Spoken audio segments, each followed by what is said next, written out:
নমস্কার, শুভেন ডায়েরিতে আপনাদের স্বাগত।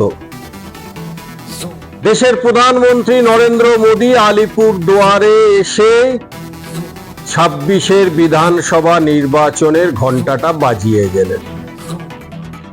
নির্মম সরকার, পশ্চিমবঙ্গ সরকারের দুর্নীতি, চাকরি দাতাদের কাছ থেকে টাকা নেওয়া, সবকিছু প্রধানমন্ত্রী নরেন্দ্র মোদী জনসভায় তুলে দিলেন। আর প্রধানমন্ত্রীর এই দুর্নীতির সরকার, পশ্চিমবঙ্গ সরকার শুনে ক্ষেপে গেলেন বঙ্গের মুখ্যমন্ত্রী মমতা বন্দ্যোপাধ্যায়। কয়েকদিন আগে পর্যন্ত দেশের সব রাজনৈতিক দলগুলো যখন পাকিস্তানের বিরুদ্ধে একজোট হয়েছিলেন, পাকিস্তানের নৃশংস জঙ্গিদের খতম করার ব্যাপারে একমত হয়েছিলেন, অপারেশন সিঁদুরের সমর্থন করেছিলেন, সেই সিঁদুরকে নিয়েই রাজনীতি শুরু হয়ে গেল।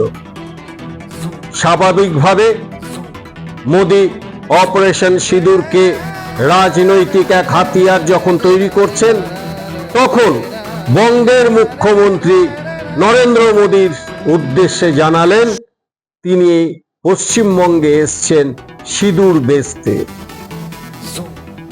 আর যে আবেগের নাম সিঁদুর, সেই আবেগের সিঁদুরকে নিয়ে এই ভারতীয় রাজনৈতিক দলের রাজনীতি করা দেখে দেশের মানুষ ধিক্কার দিচ্ছে।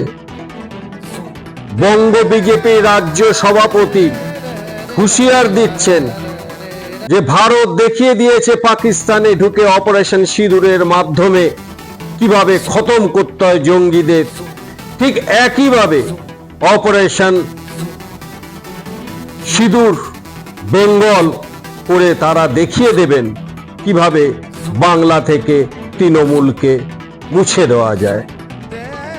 তৃণমূলকে আদৌ 26-এ মুছে দেওয়া যাবে কিনা সেইটা নিয়ে মানুষের মনে প্রশ্ন আছে, এবং সম্ভবত তা বোধহয় এই 26-এ হবে না।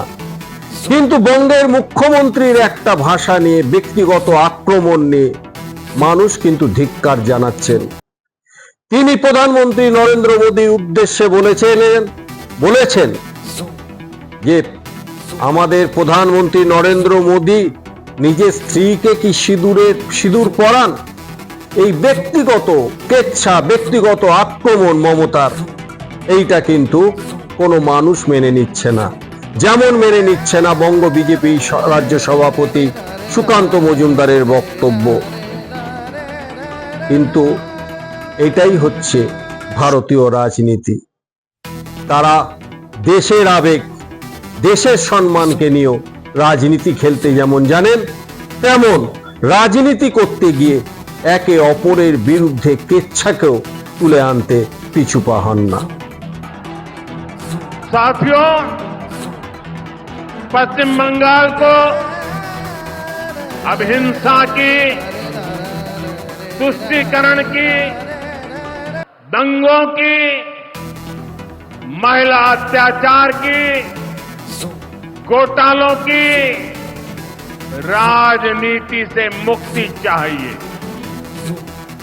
अब पश्चिम बंगाल के सामने भाजपा का विकास मॉडल है। आज भाजपा देश के कई राज्यों में सरकारें चला रही है। देश के लोग बार बार भाजपा को अवसर दे रहे हैं।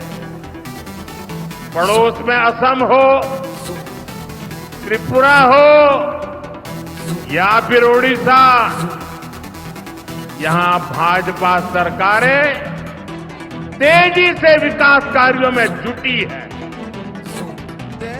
मैं बंगाल के सभी भाजपा कार्यकर्ता साथियों से कहूंगा,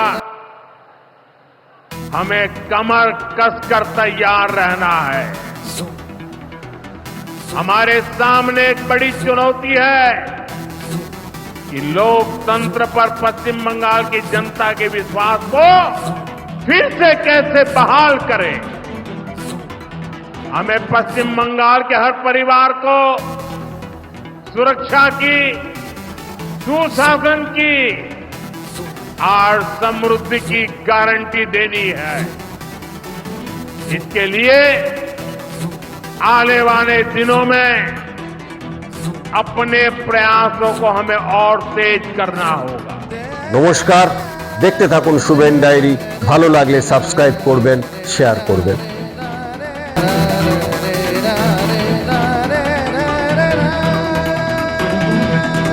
শুভেন ডায়েরি, শুভেন ডায়েরি।